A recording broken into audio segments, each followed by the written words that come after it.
Today Mark and I have an affordable Porsche for you. This is a 2000 year model 986 Porsche Boxster. You know, 10 years ago I didn't pay much attention to Boxsters, but having driven this one a bit today, I have a newfound love and appreciation for this car. This is probably one of the cheapest Porsches you can buy. All the older cars are fast becoming classics and getting quite expensive. But in terms of value for money and performance for your bucks, is this the car? We think so. Let's find out why.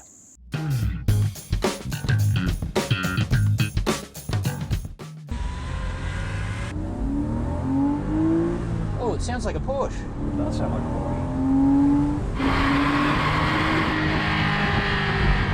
Porsche. Welcome to the 986 Boxster.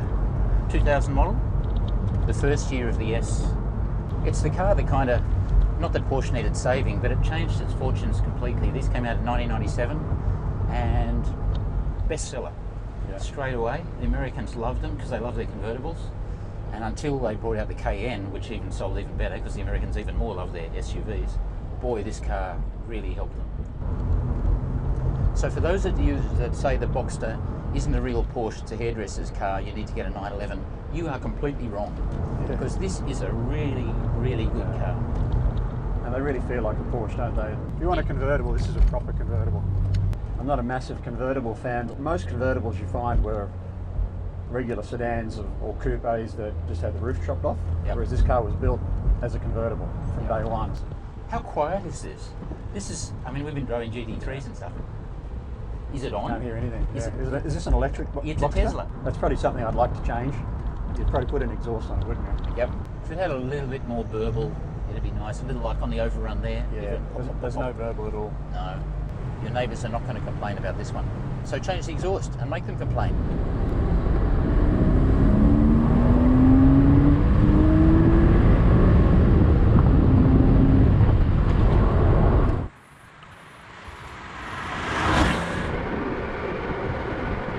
If you have always hankered to have a Porsche and you're thinking about an older classic car, 944, 928, 968, something like that, 911's really expensive now, the air-cooled ones, and at 996 Carrera is also quite expensive. I mean, they're 50, 60 grand now, Yeah. whereas this car, mid-20s. Although it's an S, so a bit closer to 30 grand. It's got to be the tidiest, best Boxster I've ever looked at and ever Really? driven. In fact, we'll jump straight to the end. The answer is yes, you need to buy one of these because this is right in the right price point for performance. The older cars, the classic cars, are getting too expensive. They really feel like old cars compared to this. This is light, nimble and pointy, and they're coming back into favour. I mean, a few years ago you really didn't look at Boxsters with any regard. Yeah, But like so many Porsches, the older they get, the better they look. that's right. Remember when the 928 came out and everyone went, oh, look at that big fat bum, it looks horrible. And now they really stood the test of time. But nonetheless, you're right, I would put an exhaust on it. I'd put the 18-inch wheels on, which Yeah. this car has, Yeah. and an exhaust, and that's all. That's I about wouldn't it. touch anything Yeah. else. No, you wouldn't do anything else. You wouldn't change the suspension. I think the S setup suspension-wise just sits a little firmer on the road, sits a little flatter and a little bit lower. So I don't think you play with that at all.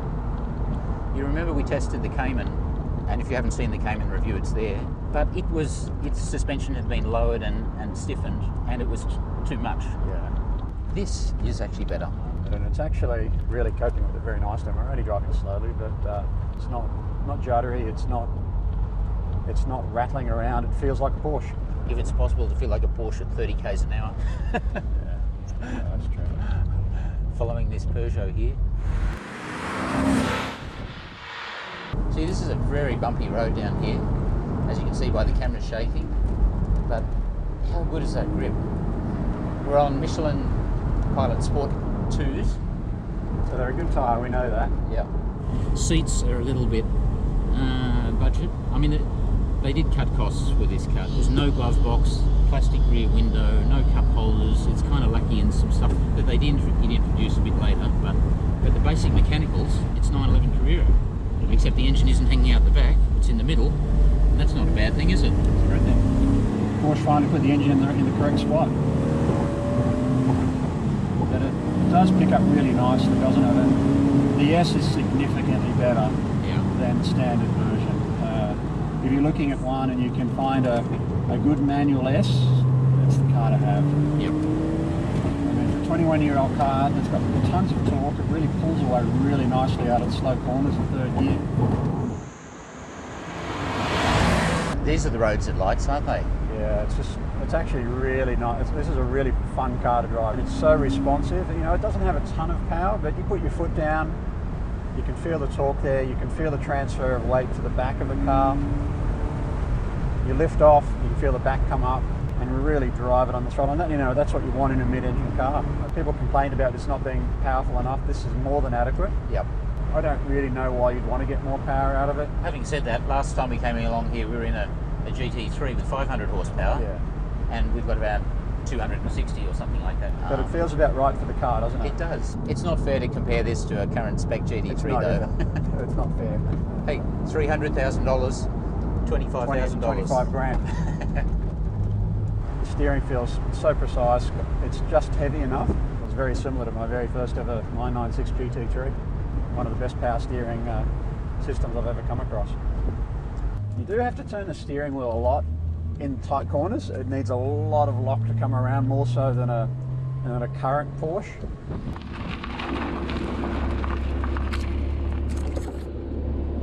So how do you like the interior? So all this is pure 996. Yeah. Slight differences in the instrument binnacle. Yeah, a very reassuring Porsche German that? handbrake. I like that. Okay, the black with the tan trim, quite a nice combination. I like it. It's quite unusual, isn't it? Yeah. How many of these used to see with a black interior? Virtually all of them. And the owners have kept it remarkably well over the years. Yep, Steve's had this car 15 years, Yeah.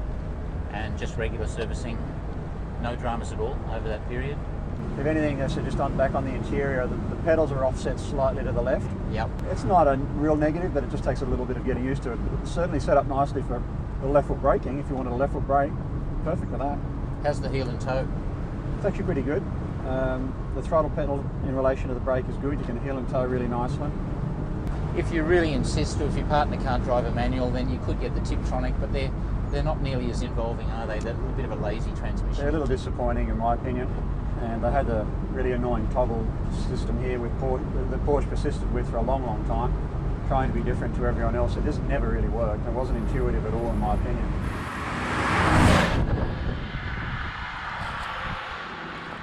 In terms of ergonomics though, I mean, there's probably a couple of things. The seat is a little high, it'd be nice to go a bit lower. But the steering wheel dates, doesn't it? It's a big steering wheel in terms of diameter. You've only got reach adjustment. That's important. I'm glad it's got that, but there's no up and down. It'd be nice actually to just go up a little bit with the wheels. You can't do that. You know, it could be a little bit better, but it's still, you know, all in all, once you've got it right, it's a nice driving position.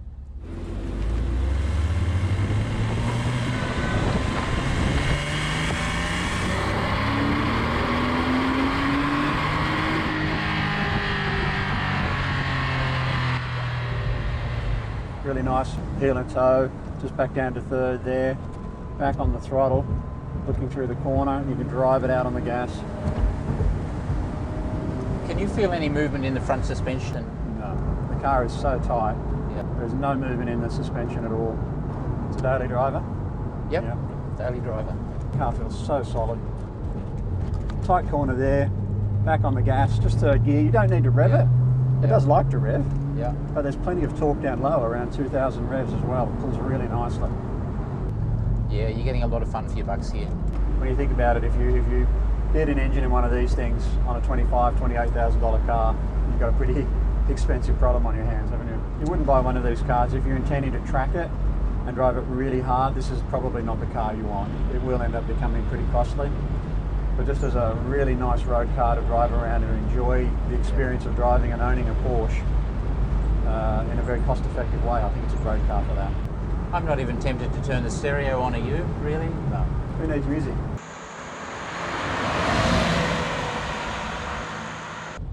Totally new car.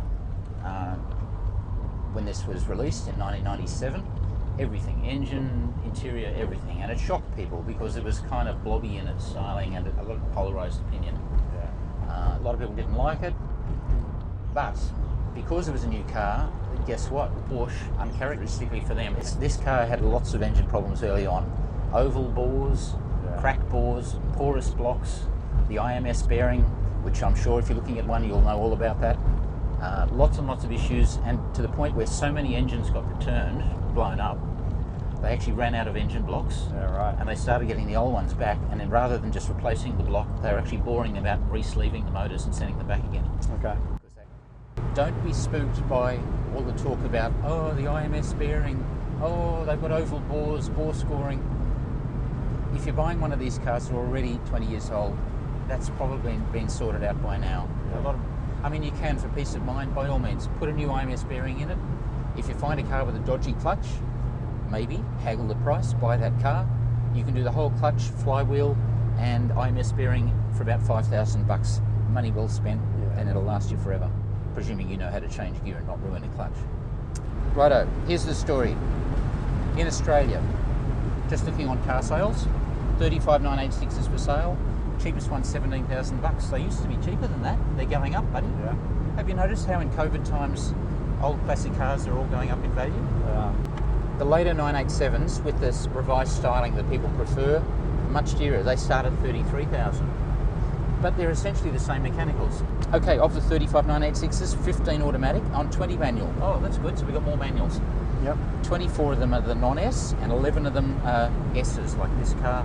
The Caymans didn't arrive, that's the coupe version, until the 987, the next version. So there's no coupe version of this car, the 986. From 2003, they fixed up a number of things. They gave it a glove box. I mean, there's room there. It's crazy, isn't it? We talked about that before. Cup holders, glass rear window, demister, up the power a little bit, and put the clear indicators on. I know you prefer the clear indicators rather than the orange ones. Yeah. I don't care. The other thing is, because these cars are now 20 years old, they could have had some owners along the way who skimped on the servicing. They seem to have disappeared off the sales at the moment. You used to be able to find cheap Porsches that needed a lot of work. They've gone. I don't know where they've gone, but you're only seeing it seems to be the better ones. They may have died. They may have blown up engines and they're just not worth fixing now. Yeah. Why don't we stop down at West Head here and try putting the roof up? Yeah, let's do that. There's a little bit of a trick to that, isn't it? Looking after the plastic rear window so it doesn't get creases. There's a good chance at some point it'll crimp, particularly in really cold climates, and then it can wreck the rear screen. See the sign here? One way. Mate, this guy is going the wrong way. This is a one-way road. And he's only going one way. Yep. There's a bit of a dip here, which will worry my Cayman. Yeah. But in this car, that's better. Much better. Going the right way, buddy. That means he did a U-turn in the middle of the road. Very nice. That's a great car. It's nice to do affordable cars for a change. And 28, 30 grand, maybe, 32 would buy you a really good one with a service history. You can get the kids in the... Oh, no, you can't. Don't worry about that. The first Boxsters were just 2.5 litres, upgraded to 2.7 in 2000. They're sweet, free revving motors, but arguably a little bit underpowered. Ideally, the one you want is the 3.2 litre Boxster S that we're in today. It's noticeably more torquey, but look, hey, I'd be happy with either. Porsche was a little concerned that the Boxster was a better handling chassis than the more expensive 911 of the same era. So they made sure all the Boxster and the later Cayman models had slightly smaller capacity, less power and slower top speeds than the 911s.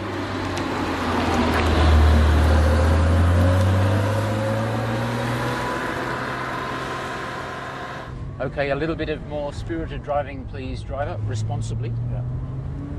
There's quite a gap between second and third, isn't there, in the ratio? There's quite a gap. It's geared very tall.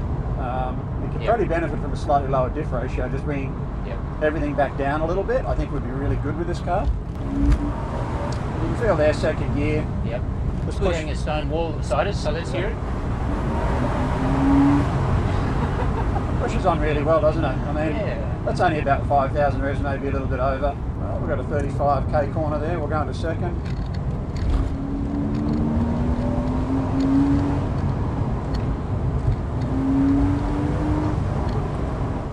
They've lost all the clatter and rattle that you had in the air-cooled engines, all that timing chain noise and stuff. That's all gone. So that all that water jacketing has quietened the cars down. It has.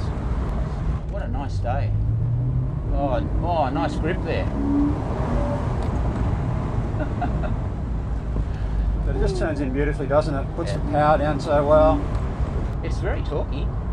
And I think the front grip on this car does benefit from having the 911 wheels a little bit more rubber on the road. The early ones came with 16-inch wheels. They rapidly went to 17. These are 18s. Yeah. Much better.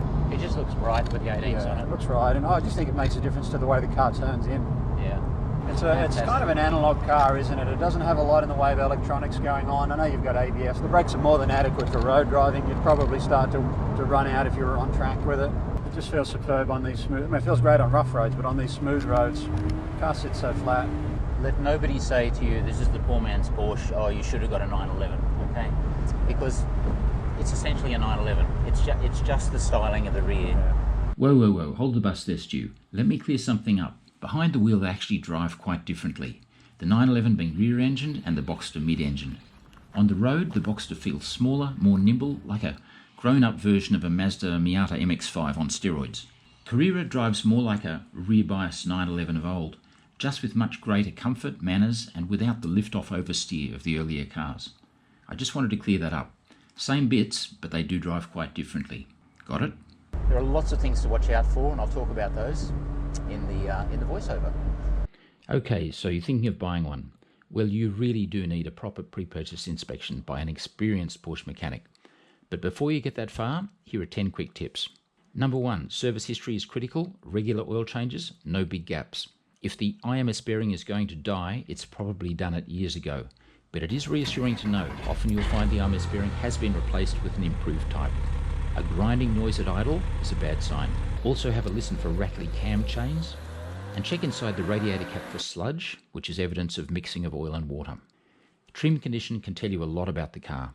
The interior plastics do scratch quite easily, worn or saggy seats, tears on the bolsters, condition of the cloth roof and the rear plastic window, glass window on later models. Check the electric soft top for smooth operation up and down several times. The small radiators in the front bumper are quite vulnerable. Look for damage, corrosion, coolant leaks.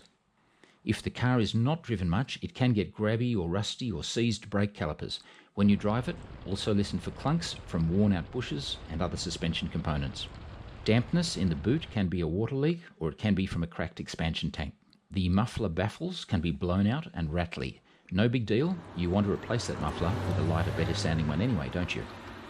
The standard car has a 5-speed box, but in the 6-speed in the Boxster S, watch out for it jumping out of second gear.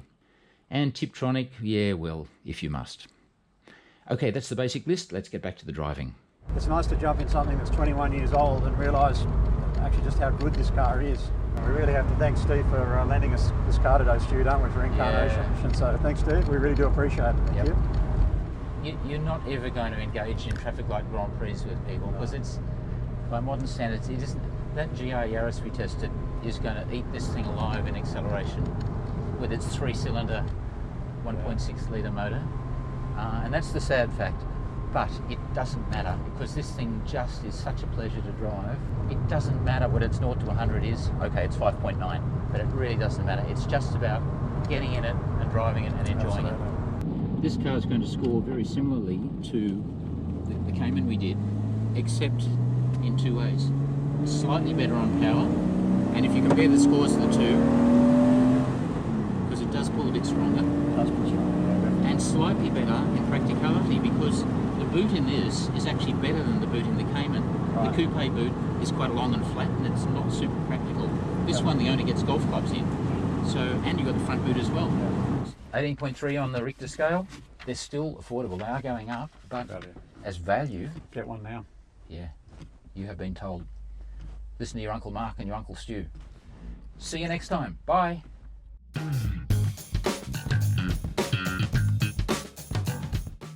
Oh hey, you made it right through to the end of the video. Congratulations. Thank you for watching. If you like what you see, please share it with your motoring friends.